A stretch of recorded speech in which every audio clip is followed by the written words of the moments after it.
Photoshop is a very powerful tool with capacity to create stunning graphics, compositing designs, artistic ideas and so on. I pretty much use it in almost every project I do. In this channel, I'll be showing you how to create amazing graphics and probably how to push it further into compositing, animation and so on. But before that, let's carry new folks along. If you are new to Photoshop, then welcome, because this is a fundamental tutorial, meaning that it is basic step-by-step guide and introduction to Adobe Photoshop and its interface. Well, let's get started already. In this module, I would like us to discuss a few things which are fundamental factors that will help us to thrive in the graphic design space. First, we'll talk about the elements of graphics design. We'll talk about graphic design principles, and we'll give some examples of graphic design. The reason this module is very important is because it will set the pace for the practical we're going to be doing in the future modules. Okay, so let's get to it. There are 7 elements of graphics design, which are color, form, line, shape, size, space, and texture. So let's talk about color. Color is the aspect of any object that may be described in the terms of hue, lightness, and saturation. So another name for color is hue. Let's talk about the categories of color. So color exists in 3 different categories, which are primary colors, secondary colors, and tertiary colors. So primary colors are the core colors. These are the original colors that you don't mix to get them, hence the reason they are regarded as primary colors, which are red, yellow, and blue. The traditional artist combines red, yellow, and blue to form other colors, and so traditionally, red, yellow, and blue are the primary colors. But for digital art or web colors or web art, it's regarded as red, green, and blue, which is RGB color.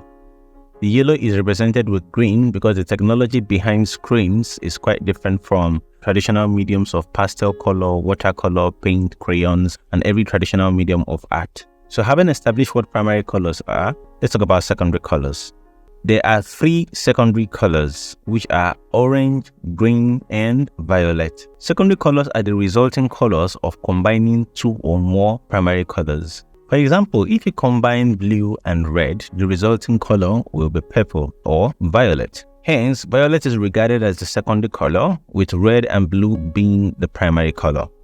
Tertiary colors. Tertiary colors are the resulting colors of combining primary colors and secondary colors. So, there are 6 tertiary colors, which are red-violet, blue-green, yellow-orange, and red-orange. 2 factors that determines the nature of a color is the lightness and the saturation. So, what is lightness and what is saturation? HSL or HSV is used to determine the nature of a color, with H representing hue, S representing saturation, and L representing luminance or lightness. So in some platforms you will see HSV. V is also another name for brightness. Saturation in color refers to the intensity and purity of the color as displayed in any particular image. The higher the saturation of a color, the more vivid and intense the color is. The lower the color saturation, the closer it is to pure gray or grayscale. Lightness or value is a visual perception of the luminance of an object. This describes the overall intensity of how light or dark a color is. This image is a representation of the color wheel, showing the different colors and their position in the color wheel, how they are adjacent each other, how they complement each other. Now that I've talked about color as one of the elements of a graphic design, let's talk about the form of a graphic design. And I'll be using a few examples. Design on the left is an Ankara African pattern design. The Ankara or the cloth pattern or the fabric is serving as a background to the context in the center of the design. But we can also see that the text is all aligned to the left, it's not centralized. Even though the white background on which the text is sitting on is centralized against the Ankara background, the text itself is not centralized against the white background. It's more on the left alignment than on the center. But the form here is not really the alignment. The form here is the choice of elements used in this design. And the significant choice of elements used here is the fabric. It's rectangular. And we can see that there's a background, there's a white centralized rectangle that goes all the way from down upwards. And the white rectangle is in the center, with the text being on the white rectangle, but not necessarily centralized to the white rectangle. It's more aligned to the left-hand side of it. So let me use a different design. Let me use a second design to explain the context of form. If you look at this design, you can see that the form of this design is more triangular. You can see straight lines that are not parallel or horizontal, but they are straight. They are going from one vertex on the left to another vertex on the right bottom, and another vertex on the right top to another vertex on the left bottom. Okay, so this is the form that was chosen to do this design. You can see triangles. I can see an isosceles triangle. I can see an equilateral triangle. Of course, the left triangle on the side of this design is more squashed, hence it's not having the type of height that this other triangle have. But it's all the concept and the choice that I was using for this design. And these choices help to shape how your consumer or viewer assimilates your design. So moving up to the next design, let's look at these design. The form of this design is more natural. It's more natural because it has the green background behind it, and we can attribute green to nature. You can see that it has leaves which are turning downwards. Then it has the centralized square which brings your attention to the center before you begin to see the text and read every other information therein. That's the form. So this one is more of a natural element kind of design. This particular design is more of a universe effect. You can see Saturn, you can see a couple of planets here and there. You can see the axis of them, the rings.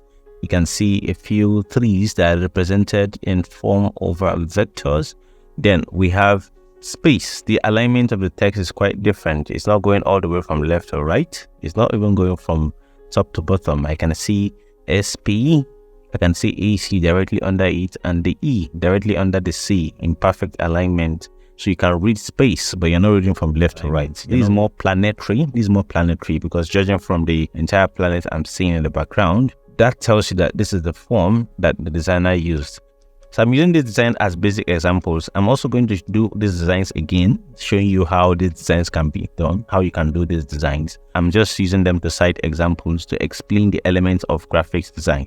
So having established that particular factor of form as an element of graphic design, let's talk about line. And I would like to use this particular graphic design to explain the element of line. Looking at this design, you can't see a straight line. There's a straight line, obviously, but you can't see a horizontal line or a parallel line. I can see a line going from the top left down to the right bottom or thereabouts that forms the triangle or so. The line in a design can be visible or imaginary. So let's talk about the visible lines in this design. So we can see several lines are forming triangles. And I can also see a triangle on the right side. That triangle is not visible, it's imaginary because the triangle below and the triangle above have formed another triangle on the white space. So that's an example of an imaginary shape or an imaginary line. Another imaginary line is around the report text. If you look at the text where the R is, from the R to the T, there's a movement. There's a line that crosses because when you read the text report, your eye is going to go left to right. Okay, if you see headline in the center, when you read it, your eye is going to go from left to right. That movement is in a straight line. That's a parallel line, but it's imaginary. The shape here is a rectangle that is positioned the other way. So that is more like stretching a square, but that's the shape. So we can see a clear parallel line and we can see a clear horizontal line that are meeting each other to form this rectangle. Even the centralized tropic text with the other white bar separating it is all going from left to right. And the alignment of the T and the P is going from top to bottom, which are imaginary lines in this case. We can see visible lines, and we can also see imaginary lines. And we can see some lines that are not straight around the splines of those branches at the background. Those are also lines. A line must not necessarily be a straight line. A line can be a curved line or a bent line forming a particular shape, but it's all a line as long as it's not a circle, it's not a perfect square, it's not a triangle. They are all lines. So some lines are imaginary and some lines are actually vivid on the design. Having established that fact, let's talk about shape. So a shape in a design can either be abstract or defined. So in this case, what's the defined shape here? Like we said before, this design gives a triangular impression. Now let me show you a different design that has a different shape, a direct opposite shape of this one. This design is comprised of circular shapes. Obviously, you can see the different circles that are represented across the design. You can see the centralized circle and the other smaller, medium-sized circles around it. Even the text follows the form of the circle. So this is shape. Now we've seen a circular shape. We've also seen a triangular shape. We've also seen a rectangular shape. Now, what about an abstract shape? A shape that is not particularly defined. And let me open a different design and show us a particular example of an abstract shape. So this is the poster design for this course. You probably would have seen it as one of the assets that was sent to your mail as soon as you purchased the course. So what is abstract about this particular design? It's a shape that is abstract in this particular design. So we have talked about circular shape, which is also present here, because if you look at the picture up above, the picture of me as a tutor of this particular course, you can see a circular shape. So the frame there is circular, and the white lights, which is more like a golden light, like a comet going around that frame, is also following the pattern, the shape, the form of that particular frame. What shape is abstract here? It is obvious that the paint splatter is an abstract shape. We can't call the paint splatter a round shape. It's definitely not round, it's not hexagonal, it's not pentagonal, it's not square or triangle or anything. This is because it's fluid in nature, and fluids don't have shapes. They only take the shape of their containers. So you can see the paint splatter having abstract shape. You can see different curves that are not repeated in any way. Let's talk about size.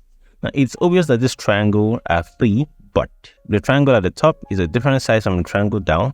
It's also a different size from the triangle on the left. Let's look at the other example, which is this design. You can see that the circle in the center is bigger than the other circles. It's the biggest circle actually. It's all intentional to draw your attention to what is most important in this particular masterpiece. Let's talk about space, which is also referred to as headroom. The circular pattern, which is closer to the top, is not actually hitting that borderline. The borderline is imaginary. The circles on the left-hand side are not hitting the left borderline. Neither are the circles on the right-hand side hitting the right borderline. Think of it as paragraphing. So space is also very important. The last element of graphic design we're talking about is texture. Texture in graphic design is the surface quality in the work of art. In simpler terms, the texture is a visual tone of a design, and most times it's relatable to real environmental factors. For example, we saw water behind the paint splatter, and we knew that the paint splatter and the water are fluids. Image textures can be environmental, biological, or man-made. Environmental textures can be wood, grain, sand, or water. Biological textures can be skin, fur, feather, and animal print. Man-made textures can be illustration, dyes, clothes, papers, typography, photographic effects, and so on. If you look at this fluid-like paint splatter or the water behind, I call it fluid because it already gives me the impression from what I see, and it's relatable to real life. We see fluids every day. We interact and we relate with them, so we know how they look and how they behave. So that is it about texture. Having established the elements of graphic design, let us talk about graphic design principles.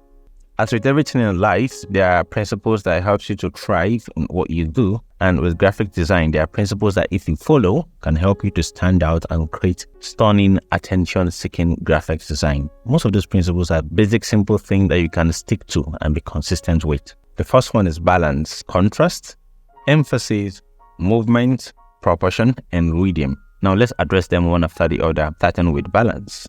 Balance in design refers to how elements are weighted against each other or different sides of a design to create cohesiveness, completion, and satisfaction. Your composition should be balanced vertically, horizontally, diagonally, or background versus foreground. We can see an example of balance here. We can see that the white rectangle is centralized, dead center, against the background. And we can also see that the tropic text is also centralized against the rectangle as to against the background generally. And the white frame in between the TRO and the PIC is also centralized as against the TRO PIC, as against the rectangle, and as against the entire piece. So this is what we refer to as balance. Contrast in graphic design occurs when visual elements placed close together noticeably differ from each other. You might immediately think of color contrast such as red versus blue or warm versus cool. While color is an extremely important aspect of contrast, there are contrasts of type, alignment, and size to also consider. So let's see some examples of these kind of contrast. In this case, we can see that the white color is vividly contrasting from the green. The green already has some very dark tones, which are the shadowy areas of it. So there's contrast of color here. There's also contrast of scale. The size of the background, the trees, as compared to the text at the center and the triangle is totally different.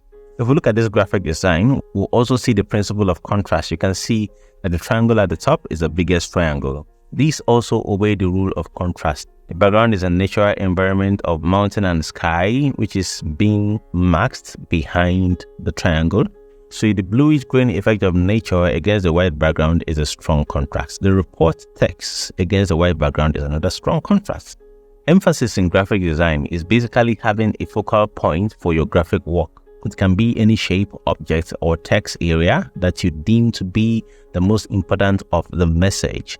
Looking at this design, I believe that emphasis is placed on the paint splatter because of how multicolorful it is and the positioning and the fact that it has movement. It looks like it's in motion, so it was affected by an external force. It's also the point of emphasis because of the scale. It is the biggest element in this graphic design. The fact that the scale is higher than every other component calls your attention. The fact that it's really colorful calls your attention. And the fact that it has movement also calls your attention. So there are three factors that makes it the focal point of this design. I would say the next focal point of the design is the title of the design, which is the graphic design course. This is because of the contrast between the text and the background. Movement in design can be two things. It can be the movement of your reading. Are we reading from right to left? Are we reading from top down to the bottom of a design? You can see that the lines are not moving in straight direction on this design. So that movement of things by virtue of position or their shape, whether it's a physical movement or it's an imaginary movement.